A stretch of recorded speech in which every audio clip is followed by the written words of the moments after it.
Hello everyone, this is Himanshu Based. Welcome to my YouTube channel Learning Environment. Today we will learn a very interesting topic of your 10th class civics chapter number 1 power sharing.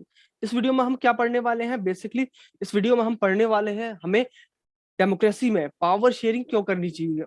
अगर हम power को share नहीं करेंगे तो उसके क्या effects हो सकते हैं, और ये हम समझने वाले हैं दो ब्यूटीफुल कंट्रीज के एग्जांपल से। पहला है बेल्जियम। बेल्जियम क्या है? एक स्मॉल कंट्री है वेस्टर्न यूरोप में। इसके काफी खूबसूरत पड़ोसी देश है, जैसे कि फ्रांस, जर्मनी, नीदरलैंड, लग्जमबर्ग इसके पड़ोसी देश है। अगर इसकी पॉपुलेशन की बात की जाए तो लगभग 1 करोड़ की इसकी पॉपुलेशन है, जो अगर हमारे हरियाणा स्टेट से कंपेयर की जाए तो उसकी हाफ होती है, क्योंकि हमारे हरियाणा स्टेट की पॉपुलेशन भी लगभग 2 करोड़ है। Ethnic composition of Belgium.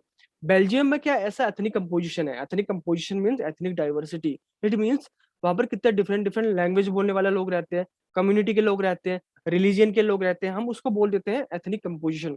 ये पूरा बेल्जियम का मैप है। इस मैप के ऊपर के हिस्से में येलो कलर के रीजन को, इस रीजन को बोलते हैं फ्लेमिश रीजन। इस फ्लेमिश रीजन में 59% कंट्री के लोग रहते हैं जो डच बोलते हैं, और जो नीचे का पूरा पोर्शन है रेड कलर का, इसको बोलते हैं वेलोनिया रीजन। इस वेलोनिया रीजन में 40% लोग रहते हैं कंट्री के जो फ्रेंच बोलते हैं। साइड का आपको शेडेड पोर्शन दिखाई दे रहा है हल्का सा, इसमें 1% लोग रहते हैं कंट्री के जो जर्मन बोलते हैं, क्योंकि साइड से जर्मनी का बॉर्डर लग जाता है। अब पूरे कंट्री लेवल पर देखा जाए तो डच मेजोरिटी में है, बट इसका हम कैपिटल की बात करें ना, छोटा सा कैपिटल है, छोटा सा देखो ऑरेंज कलर का। इसकी कैपिटल की बात की जाए तो यहाँ पर 80% लोग हैं जो फ्रेंच बोलते हैं, ओनली 20% लोग हैं जो डच बोलते हैं। मतलब कंट्री लेवल पर देखा जाए तो फ्रेंच में डच मेजोरिटी में है, और इसकी कैपिटल की बात की जाए तो कैपिटल में फ्रेंच मेजोरिटी में है। तो इसी को लेके क्या होता है, इश्यू होता है, क्या पंगा होता है? The minority French speaking community was relatively rich and powerful. ऐसा किसको लगने लगता है? वहाँ के डच स्पीकिंग पीपल को। और उनको ये भी लगने लगता है कि वो रिच बन रहे हैं, पावरफुल बन रहे हैं, और वहाँ के इकोनॉमिक डेवलपमेंट का ज्यादा फायदा उठा रहे हैं। कौन? वहाँ के फ्रेंच स्पीकिंग पीपल। और वहाँ के एजुकेशन का भी ज्यादा बेनिफिट उठा रहे हैं। और इसी को लेके क्या होता है, 1950 से 1960 के बीच उन दोनों कम्युनिटीज के बीच टेंशन का माहौल पैदा हो जाता है। The tension between the two communities was more acute in Brussels. Brussels में तो ये काफी ज्यादा बढ़ जाता है, क्योंकि वहां पर फ्रेंच मेजोरिटी में भी है। अब हम ये बाद में डिस्कस करेंगे कि क्या ऐसा बेल्जियम ने स्टेप लिए। पहले हम पढ़ते हैं श्रीलंका के बारे में। श्रीलंका हमारा पड़ोसी देश है, एक आइलैंड नेशन है। आइलैंड नेशन या बोल दीजिए आइलैंड कंट्री बोल दीजिए। आइलैंड कंट्री बेसिकली किसको बोलते हैं? जो चारों ओर से वाटर से घिरा हुआ हो, उसको हम बोलते हैं आइलैंड कंट्री या आइलैंड नेशन। पॉपुलेशन की बात की जाए तो इसकी लगभग 2 करोड़ की इसकी पॉपुलेशन है। Like other nation in the south Asia region, Sri Lanka has a diverse population. Sri Lanka की पॉपुलेशन में भी बहुत ज्यादा डाइवर्सिटी है। अब डाइवर्सिटी कैसे है उसे हम समझते हैं एथनिक कंपोजिशन ऑफ श्रीलंका में। यहाँ पर तमिल है 18%, उसमें भी हिंदू और मुस्लिम है। 74% है कौन? सिन्हाला स्पीकर, मतलब मेजोरिटी में सिन्हाला स्पीकर है। मोस्ट ऑफ बुद्धिस्ट, मतलब मोस्ट ऑफ उसमें बुद्धिज्म को फॉलो करने वाले हैं। 7% यहाँ पे है क्रिश्चियन। क्रिश्चियन क्या है? वो है दोनों लैंग्वेज बोलते हैं। कौन कौन से दोनों लैंग्वेज? तमिल एंड सिन्हाला, दोनों लैंग्वेज बोलते हैं। अब जो इंडियन जो तमिल स्पीकर्स हैं 18%, इसमें भी डिवाइडेशन है। क्या डिवाइडेशन है इसमें? तमिल नेटिव है 13%, इंडियन तमिल है 5%। अब तमिल नेटिव क्या है? नेटिव क्या होता है? नेटिव का मतलब है जिसके एंसिस्टर्स, जिसके फोर फादर पहले से ही वहां पर रह रहे हो उस कंट्री में। For example we are Indian, हमारे फादर के फादर के फादर के फादर के सब इंडिया में रह रहे हैं। तो हम अपने आप को क्या बताएंगे? हम इंडिया के नेटिव इंडियन है, हम इंडिया के मूल निवासी हैं। तो इसीलिए तमिल नेटिव वहाँ के नेटिव हैं, वहाँ के मूल निवासी है वो। और कौन उन्हीं को श्रीलंकन तमिल भी बोलते हैं। अब 5% जो इंडियन तमिल। अब इंडियन तमिल कहाँ से आ गए? जब इंडिया कॉलोनी थी, ब्रिटिश के गुलाम थे सारे, तो बाकी अदर कंट्री भी कॉलोनी थी, श्रीलंका भी कॉलोनी थी। तो एक कंट्री से दूसरे कंट्री लोग काम की तलाश में जाते रहते थे। श्रीलंका में चाय की खेती काफी अच्छी होती थी, तो वहाँ इंडिया से वर्कर्स गए, टी वर्कर्स के रूप में गए वहां पे, और वहीं पे बस गए, रहने लग गए। तो वो 5% वहां पे इंडियन तमिल है। एथनिक कम्युनिटीज ऑफ श्रीलंका, ये पूरा मैप है। इसमें आप देख सकते हैं सिन्हाला ने पूरा इतना बड़ा एरिया कवर किया हुआ है। उसके बाद श्रीलंकन तमिल आते हैं, उसके बाद इंडियन तमिल रेड कलर का जो पोर्शन है, उसके बाद मुस्लिम्स डॉट डॉट एरियाज में। तो ये है एथनिक कंपोजिशन ऑफ श्रीलंका का। अब मेजोरिटेरियनिज्म श्रीलंका क्या है? मेजोरिटेरियनिज्म एक बिलीफ है जिसमें ये कहे कि हम मेजोरिटी की ज्यादा चलती है, या कहे कि मेजोरिटी के लिए ज्यादा काम करती है सरकार, पॉलिसीज लेके आती है। हम कब आजाद हुए? 1947 में। हमारे आजादी के एक साल बाद ही 1948 में श्रीलंका भी एमर्ज हुआ एक इंडिपेंडेंट नेशन के रूप में। और the democratically elected government adopted a series of majoritarian measures to establish Sinhala supremacy. Sinhala को ऊपर उठाने के लिए, मतलब ऊपर नहीं उठाना, मानना नहीं है, मतलब उनको ऊंचा उठाने के लिए, उनका अपलिफ्टमेंट करने के लिए, उनका विकास करने के लिए ज्यादा क्या किया, वहां की डेमोक्रेटिकली इलेक्टेड गवर्नमेंट ने मेजोरिटेरियन मेजर्स कर दिए, मतलब उनके लिए ज्यादा पॉलिसीज लेके आए। क्या लेके आए? In 1956 an act was pass to recognise Sinhala as the only official language. मतलब जिस कंट्री में और भी इतनी सारे लैंग्वेज है, वहां सिर्फ एक लैंग्वेज को ऑफिशियल लैंग्वेज बनाना तो गलत है ना। हमारे इंडिया में देख लो, इतनी सारी लैंग्वेजेस है, हमने किसी एक लैंग्वेज को तो ऑफिशियल लैंग्वेज नहीं बनाया। तो ये डेमोक्रेटिक नेशन है, but democratic principle of work कहाँ से कर रहा है? ये इक्वालिटी की तो बात ही नहीं कर रहा, सिर्फ एक लैंग्वेज को ऊंचा उठाने की बात कर रहे हैं, रिकॉग्नाइज करने की बात कर रहे हैं, ऑफिशियल लैंग्वेज बनाने की बात कर रहे हैं। और तो और क्या किया इन्होंने, गवर्नमेंट जॉब्स और यूनिवर्सिटी पोजीशन में एडमिशन में किनको, सिन्हाला जो वहां के स्पीकर है उनको फेवर करने लग गए। मतलब सिन्हाला वाले 70% 60% नंबर लेके आ रहे हो तो उनका एडमिशन हो जाएगा, उनको जॉब मिल जाएगी। लेकिन तमिल स्पीकर 90% ले आएंगे तब भी उनको कुछ नहीं होगा। ऐसी सिचुएशन क्रिएट हो गई थी श्रीलंका में। A new constitution stipulated that the state shall protect and foster Buddhism. और एक नया संविधान बनाया जिसमें बोला कि वहां के स्टेट बुद्धिज्म को प्रोटेक्ट करेगा, मतलब रिलीजन बेस पर भी आप डिस्क्रिमिनेशन कर रहे हो। फिर क्या हुआ, जो वहां के तमिल स्पीकर्स है उन्हें लगने लग गया कि जो बुद्धिस्ट सिन्हाला स्पीकर्स है, लीडर्स है, जो वहाँ सरकार में लीडर है, वो उनके कल्चर के लिए नहीं सोच रही है, उनके कल्चर के लिए वो लेके सेंसिटिव नहीं है, उनके लैंग्वेज को लेके सेंसिटिव नहीं है, वो सिर्फ अपने बारे में सोच रहे हैं। तो उन्हें क्या फील हुआ, they felt that the constitution and government policies denied दम इक्वल पॉलिटिकल राइट। उन्हें लगने लग गया कि वहाँ का संविधान, वहाँ की गवर्नमेंट की पॉलिसी है उन्हें इक्वल पॉलिटिकल राइट नहीं दे रही है। और कहाँ से दे रही है, जब आप जॉब के बेसिस पे डिस्क्रिमिनेशन करोगे, यूनिवर्सिटी में एडमिशन के बेसिस पे डिस्क्रिमिनेशन करोगे, उनके इंटरेस्ट को, तमिल के इंटरेस्ट को इग्नोर कर दोगे, तो कहाँ से इक्वालिटी की बात आती है?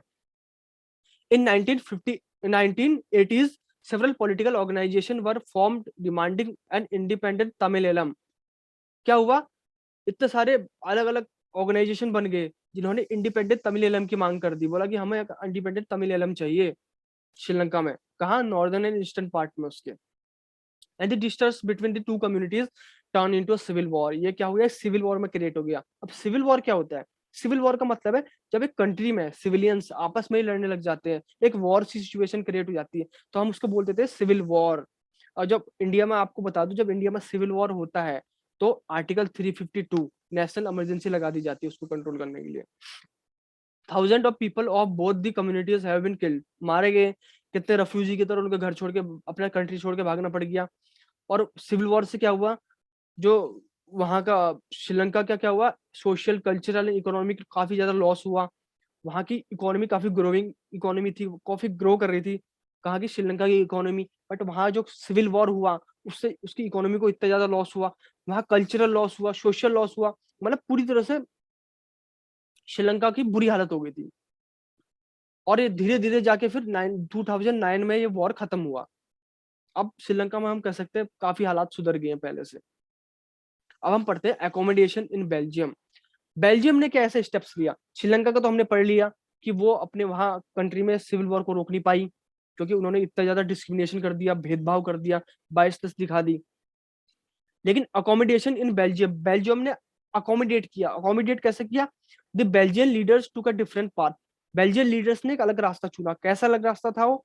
दे recognised the existence of regional differences and cultural diversity. उन्होंने कल्चरल डाइवर्सिटी और रीजनल डिफरेंसेस को रिकॉग्नाइज किया। रिकॉग्नाइज कैसे किया? उन्हें इक्वल पॉलिटिकल राइट देके, इक्वल पॉलिटिकल राइट देके।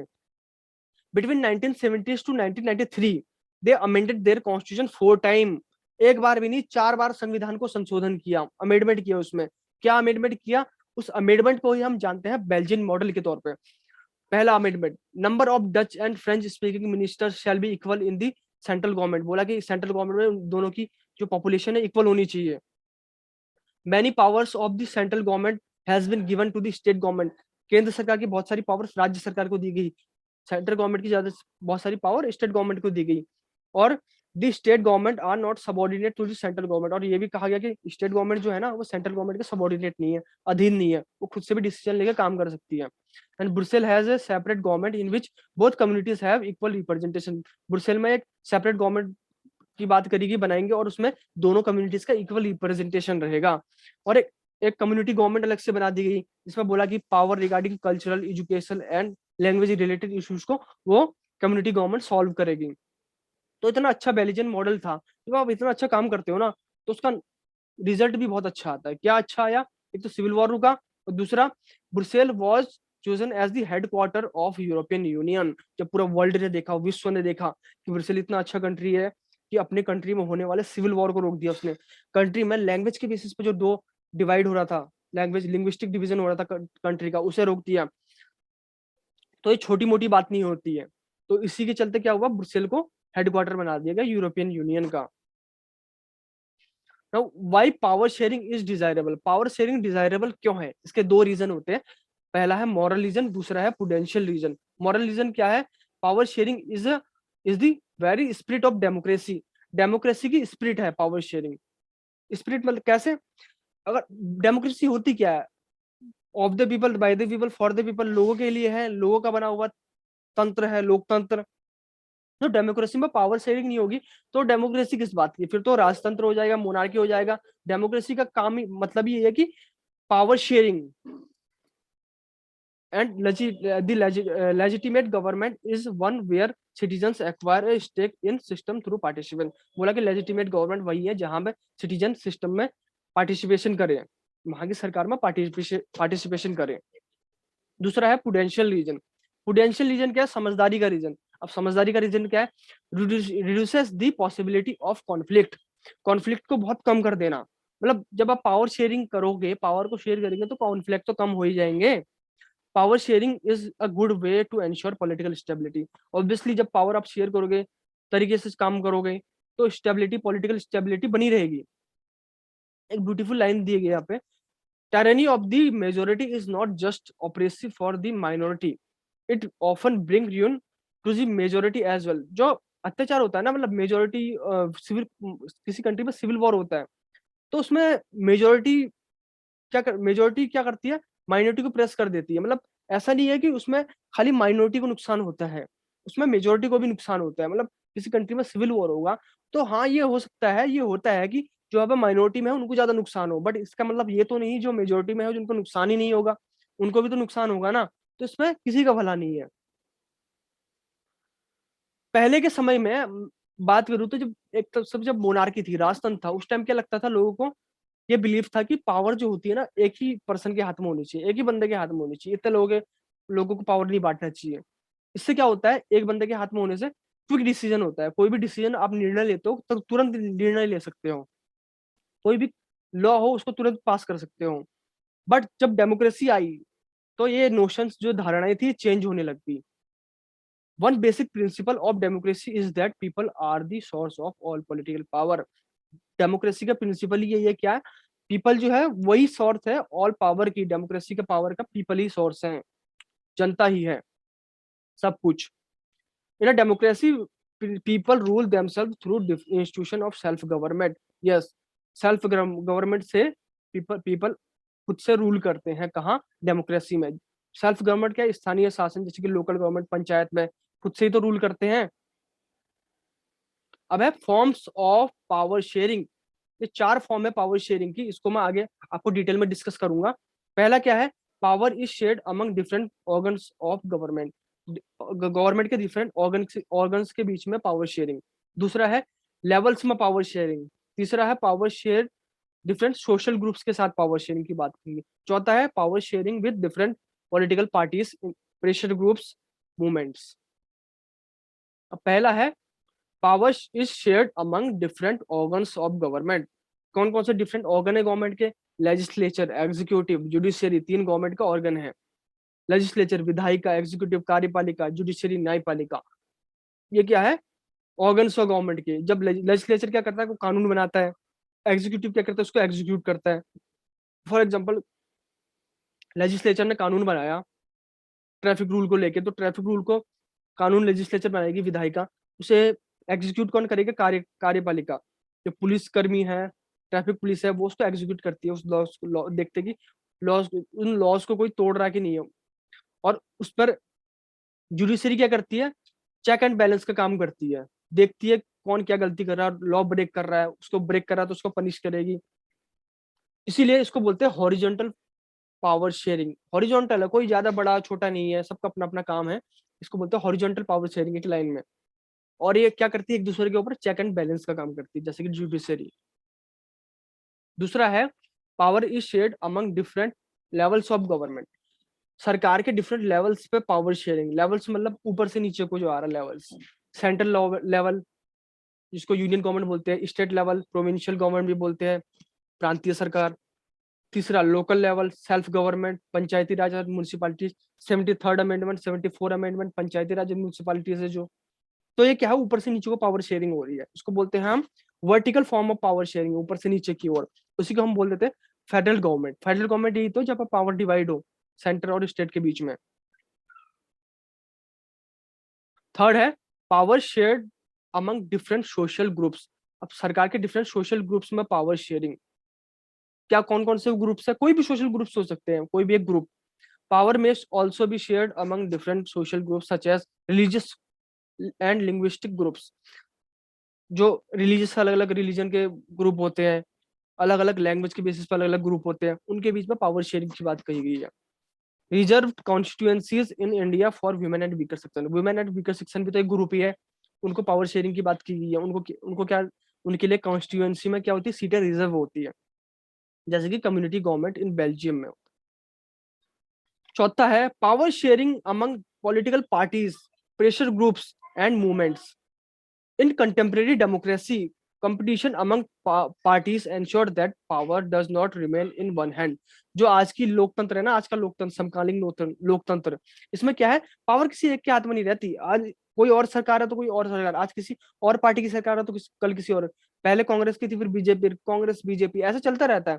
किसी और की सरकार होती है, दिल्ली में आम आदमी। मतलब पावर किसी एक बंदे के हाथ में नहीं रहती है। In a democracy the citizens must have freedom to choose among various contender for power. और डेमोक्रेसी में फ्रीडम है किसको? हमको, सिटीजंस को, कि हम किसी को भी चुन सकते हैं, हमारी मर्जी। हमारे एरिया से कोई भी खड़ा हो रहा है एमपी एमएलए, हम उसको इलेक्ट कर रहे हैं, वो हमारी मर्जी है। और इसी से क्या होता है? कंपटीशन होता है, कंपटीशन अमंग डिफरेंट पार्टीज, जहाँ पर इतने अलग अलग इलेक्शन कंटेंडर इलेक्शन में खड़े होते हैं, प्रत्याशी इलेक्शन में खड़े होते हैं अलग अलग पार्टीज से। तो क्या होता है? कंपटीशन बहुत ज्यादा हो जाता है। और कंपटीशन से क्या होता है? कोई भी एक पार्टी ना फुल मेजोरिटी से जीत नहीं पाती है, बहुत कम चांस होता है पूरी पार्टी मेजोरिटी में जीत जाए। हालांकि ये भी बीजेपी जीती है पूरी मेजोरिटी से, स्पेशल मेजोरिटी से, बट हर कोई पार्टी पूरी इतनी मेजोरिटी से नहीं जीत पाती है। तो ऐसे में क्या होता है?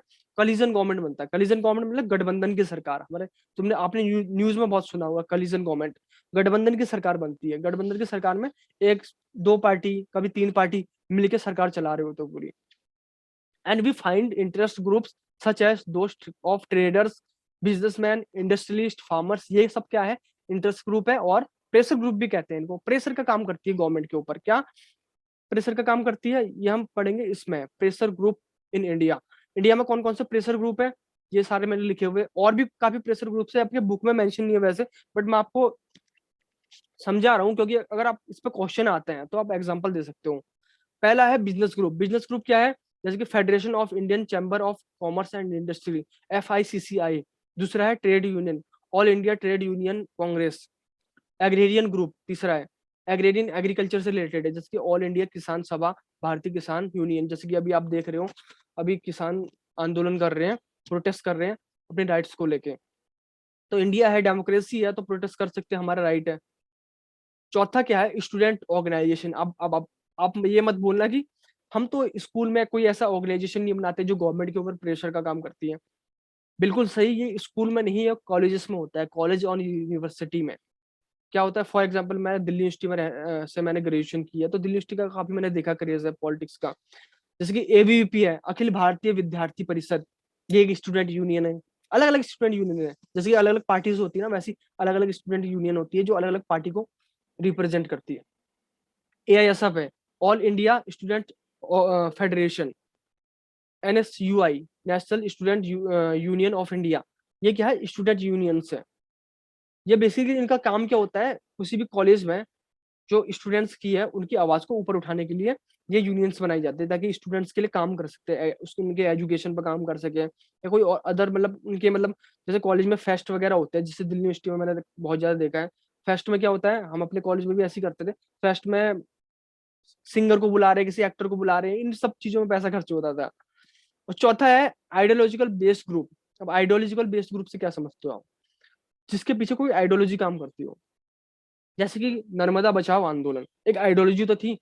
नर्मदा बचाओ आंदोलन क्या था? नर्मदा रिवर पे जो डैम बन रहा था, वहां पर जो ट्राइब रह रही थी, ट्राइबल पॉपुलेशन को वहां पर प्रॉब्लम होती है, वो अगर उनको छोड़ के जाना पड़ता, अगर डैम बनता तो इसको चलते क्या चलाया, नर्मदा बचाओ आंदोलन चलाया, जिसको रोका गया। चिपको मूवमेंट उत्तराखंड का काफी फेमस मूवमेंट है। पेड़ों से लिपट गया कि पेड़ों को नहीं काटने देंगे, पर्यावरण को बचाएंगे। तो क्या है, एक आइडियोलॉजी काम कर रही है इनके पीछे। तो ये भी क्या करती है, गवर्नमेंट के ऊपर प्रेशर का काम करती है ये ग्रुप्स। तो यहाँ आपका चैप्टर आज खत्म होता है। आपको वीडियो पसंद आई हो तो इसे लाइक करें, अपने दोस्तों को शेयर करें और कमेंट जरूर करें। और मिलते हैं फिर किसी नए चैप्टर के साथ डिस्कस करते हुए। Okay, thank you, bye.